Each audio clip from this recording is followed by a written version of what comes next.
clearest demonstration yet of the unity and determination among our allies and partners when it comes to ending Russia's aggression against Ukraine and standing with the people of Ukraine. We have the NATO summit where allies agreed to further reinforce NATO's eastern flank so that we can defend every inch of NATO territory. The United States, our allies and partners, committed also to provide Ukraine with the military assistance that it needs to defend against the onslaught of planes and tanks, including anti-aircraft systems, anti-armor weapons, drones, and many more. In meetings with the G7 and the European Union, we committed to increasing sanctions on those who bear the greatest responsibility for the unjustified aggression against Ukraine and to strengthen their enforcement. We announced a groundbreaking initiative between the European Union and the United States to reduce Europe's dependence on Russian energy while accelerating the region's transition to renewables. And in Warsaw, Secretary of Defense Austin and I had the opportunity to meet face-to-face with our Ukrainian counterparts, colleagues that we talk to almost every day. It was particularly good to actually see them face-to-face, to give them a readout of the meetings that we'd had in Europe and to pledge our ongoing support to meet Ukraine's security, humanitarian, and economic needs. I also joined the President in what was an incredibly moving hour plus in meeting with refugees from Ukraine in Warsaw. I had the same opportunity to do that on my own a few weeks ago on the border between Ukraine and Poland.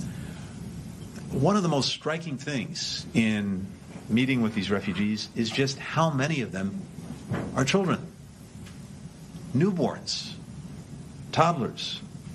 According to the United Nations, more than half of all Ukrainian children have been displaced by this war, which is one of the most powerful reminders of why our efforts to stop the war are so important.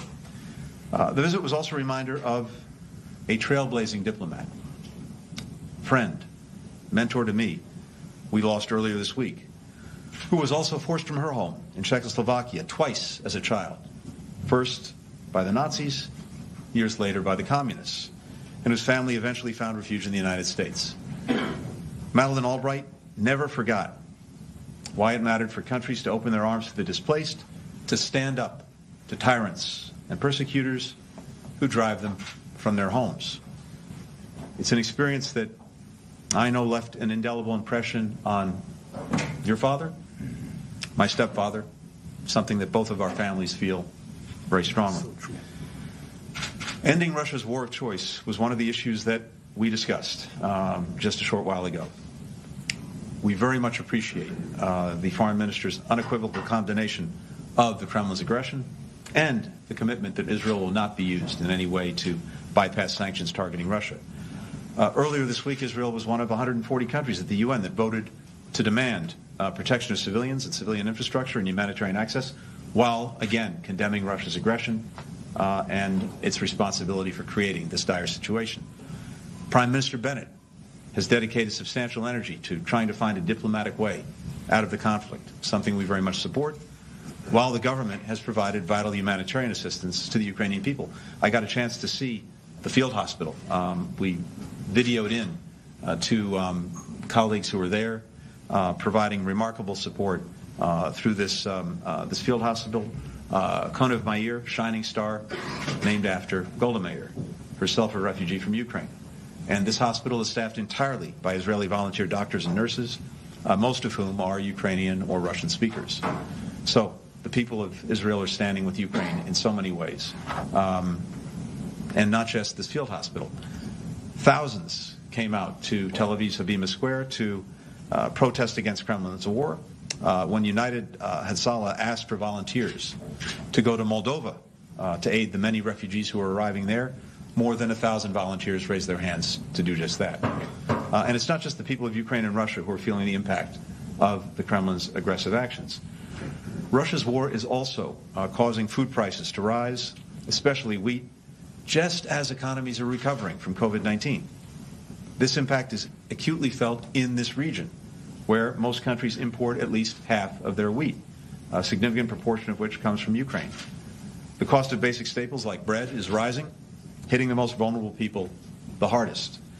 Over the course of this trip, we'll be discussing steps that we can take in coordination with partners to mitigate these consequences, to alleviate some of the burden that this is placing on people, including throughout the Middle East. I made the trip here, during which I'll visit Israel, the West Bank, Morocco, Algeria, because this is a part of the world where the United States has vital interests and some of our closest friends. The United States will continue to invest in the region, strengthening the relationships that are central to stability in the Middle East and North Africa, making progress on enduring challenges, broadening opportunities for our people, and at the same time staying focused on ending the Kremlin's war of aggression.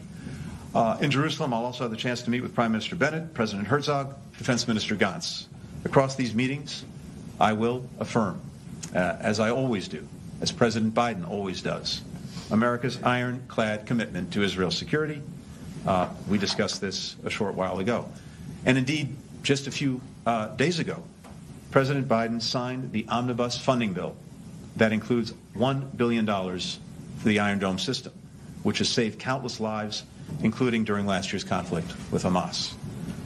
We forcefully condemn the recent terrorist attacks in Beersheba and extend our deepest condolences to the loved ones of the victims. And Iran, of course, as Yair said, was a key topic of discussion. When it comes to the most important element, we see eye to eye. We are both committed, both determined that Iran will never acquire a nuclear weapon. Russia's aggression against Ukraine is another reminder of why this is so important. An Iran with a nuclear weapon, or the capacity to produce one on short notice, would become even more aggressive and would believe it could act with a false sense of impunity. The United States believes that a return to full implementation of the Joint Comprehensive Plan of Action is the best way to put Iran's nuclear program back in the box that it was in, but has escaped from since the United States withdrew from that agreement. But whether there's a JCPOA or not, our commitment to the core principle of Iran never acquiring a nuclear weapon is unwavering. And one way or another, we will continue to coordinate closely with our Israeli partners on the way forward. This cooperation is essential because beyond its nuclear efforts, Iran continues to engage in a whole series of destabilizing activities across the region and beyond. Indeed, those activities have multiplied since our withdrawal from the JCPOA via proxies and by Iran itself. These include mounting terrorist attack by the Houthis on civilians and civilian infrastructure in Saudi Arabia and the United Arab Emirates, attacks enabled by Iran, and, of course, its ongoing support for Hamas. The United States will continue to stand up to Iran when it threatens us or when it threatens our allies and partners, and will continue to work with Israel to counter its aggressive behavior throughout the region. A more stable, integrated region gives us a stronger foundation for addressing shared threats like these and for seizing shared opportunities. That is why we are fully committed to expanding cooperation through the Abraham Accords and building on the remarkable progress that Israel, Bahrain, the United Arab Emirates, as well as Morocco have made in such a short period of time. The Negev Summit that Yair has convened and that we'll take part in, along with Egypt, would have been unthinkable just a few years ago. And it's only the latest first in a year and a half of them. So, Yair, I want to commend you for your remarkable leadership in this effort, for spearheading new areas of cooperation made possible through the Accords. We have something, for example, called I2U2, which we launched last October together with our Emirati and Indian counterparts, and more on that in the days ahead. But simply put, normalization is becoming the new normal in this region, and it's enabling our efforts to advance a positive agenda that will actually benefit the lives of our people. Investing in infrastructure, developing renewable energy, collaborating on global health, forging ties between students, artists, businesses. All of these things will have concrete benefits for people across the region. And across these efforts, we'll look to build on growing normalization, to bring others in, while also forging tangible improvements in the lives of Palestinians and preserving our long-standing goal of reaching a negotiated two-state solution. Later today, I'll travel to Ramallah to meet with President Abbas and to underscore this administration's commitment to strengthening our relationship with the Palestinian Authority and with the Palestinian people. I'll also meet with Palestinians in East Jerusalem, who are a critical part of the city's vibrant and diverse civil society, and underscore our work with Palestinian non-governmental organizations. As part of the administration's efforts, we're increasing humanitarian assistance to Palestinians, supporting the growing Palestinian private sector, investing significantly in new partnerships between Israelis and Palestinians at the grassroots level to address shared challenges. In my meetings with both Israeli and Palestinian leaders, we'll discuss ways to calm tensions and ensure a peaceful Ramadan, Easter, and Passover. That's the message that Yair and King Abdullah of Jordan sent jointly after their recent meeting, and it's one all leaders should reinforce. So, my friend, thank you for your leadership, for your partnership, for your friendship. It is, as always, great to be here and great to be with you. Thank you. Thank you, Minister. Thank you, Secretary. We will now take one question of each side. We'll start with Barak Ovid. Hi, Mr. Secretary. Good to have you in Israel. Barak Ravid from Walla News and Axios. First question to Minister Lapid. What practical steps did you tell the Secretary Blinken that Israel is going to take to implement the international sanctions on Russia? Until now, other than rhetorical commitment to the sanctions, Israel did not take any steps. Did you commit to the Secretary to take steps on that front? And the second question, it's a yes-no question to both of you. Is the IRGC a foreign terrorist organization? Thank you. Okay. I think I'm quoting the Secretary who said the United States greatly appreciate our work with the sanctions. It was presented to the American delegation. What are we doing? How are we doing it? How do we confront the fact that Israel has no comprehensive sanction bill? And yet we succeed in being part of the global effort to stop this war through the sanctions. So I think there's no doubt in anyone's mind, while our team was presenting this to the American delegation, that Israel is doing everything it can in order to be part of the effort. As for the second question, yes, it is a terror organization, and should be dealt as such. And also it has the proxy terrorist organization like Hezbollah, like the Houthis in Yemen, and Islamic Jihad in Gaza. Barak, first of all, it's very good to see you. Is it? Well, that's interesting you say that. Indeed, I often discover what I'm thinking or doing before I even know that I'm thinking it or doing it by reading you. So, two things. First, we in the course of our conversation, I was briefed by the senior official here in Israel in charge of sanctions implementation, export control implementation, and we very much appreciate the work that Israel is doing on that score. We'll remain in close contact and close consultation on sanctions, on export controls. This is a vitally important part of our effort to put meaningful pressure on Russia to end the aggression in Ukraine. With regard to the IRGC, it is probably the most designated organization in one way or another in the world among organizations that we designate, including the Foreign Terrorist Organization designation. Our question will go to John Hudson of the Washington Post. Thank you. Mr. Secretary, U.S. allies around the world have stepped up in big ways in response to Russia's invasion of Ukraine, from Europe to Asia to Africa. But the Middle East has lagged. Saudi Arabia isn't ramping up oil production. The UAE has issued some tepid statements at the UN. And Ukraine's president called out Israel for failing to impose sanctions or send military assistance. Are you satisfied with the region's response? Secondly, can you explain President Biden's comment that Putin cannot remain in power? And do you think those remarks risk Moscow severing diplomatic ties with the U.S.? Minister Lapid, the United States is Israel's biggest financial, political, and security partner by a long shot. It says it wants to open a consulate that services the Palestinians. How could you justify standing in the way of Washington's desire to conduct the diplomacy the way that it wants to? Okay. Thanks, John. So a couple of things. First, with regard to the work in this region, both in support of Ukraine and in standing against Russia's aggression, including through the imposition of sanctions and export controls.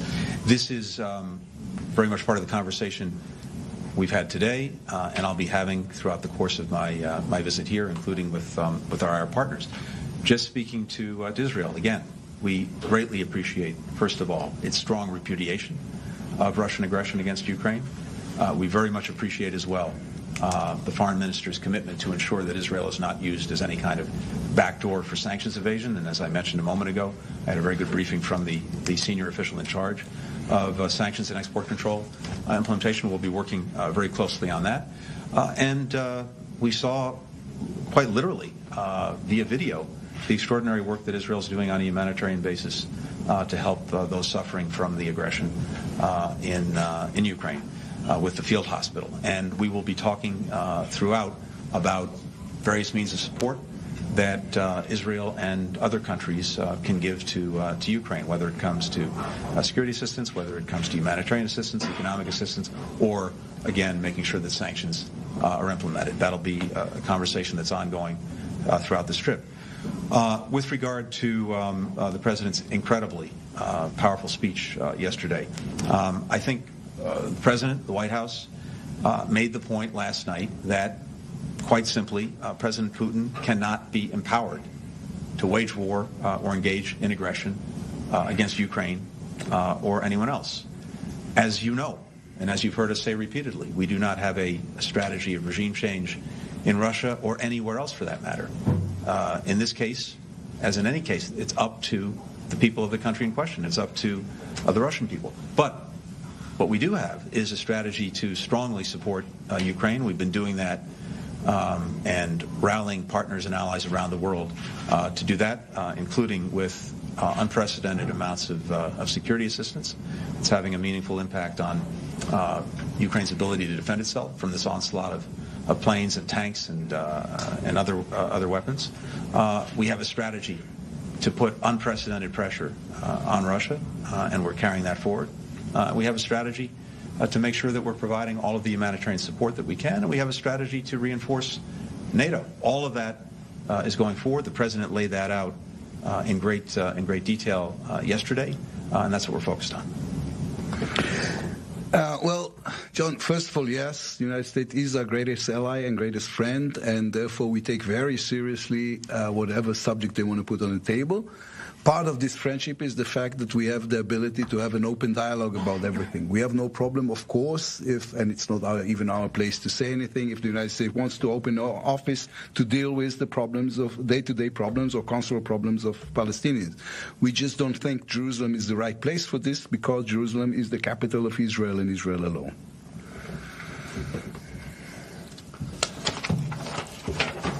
Thank you, everybody. Thank you all.